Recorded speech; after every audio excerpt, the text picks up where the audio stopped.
I made a video the other day asking about the Mormon faith, and a lot of people in the comments were asking about Catholicism and all this other stuff, and I just wanted to come on here and say that it's truly just about Jesus. Myself and Joseph Smith agree. In fact, Joseph said, and I quote, "The fundamental principles of our religion are the testimony of the apostles and prophets concerning Jesus Christ, that he died, was buried, and rose again the third day and ascended into heaven. And all other things that pertain to our religion are only appendages to it." You don't have to pray to saints, you can pray to Jesus. No arguments from me here, except that Jesus does teach us that we are to pray to the Father in his name. You don't need another book of the Bible because you have the Bible and it's the full testimony of Jesus. Good thing the Book of Mormon is not another book of the Bible. And the idea that the Bible contains the full testimony of Jesus is false, and it's an invention of the 16th century.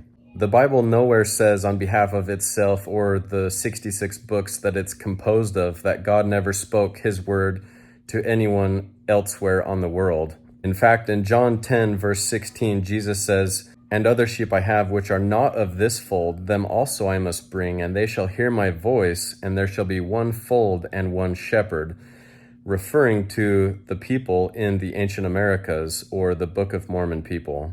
You start making it about anything else but Jesus, that's where it gets a little confusing.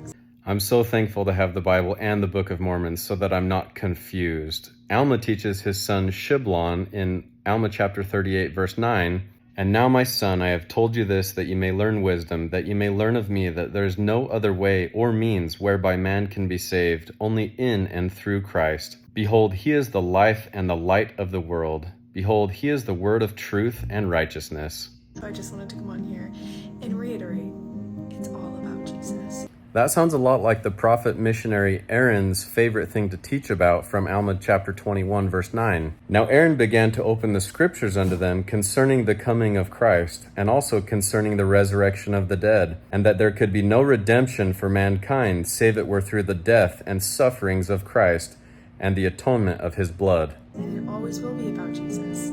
Amulek also agrees with this. He teaches in chapter 34 of Alma, verses 8 through 10, "And now behold, I will testify unto you of myself that these things are true. Behold, I say unto you that I do know that Christ shall come among the children of men, to take upon him the transgressions of his people, and that he shall atone for the sins of the world, for the Lord God hath spoken it.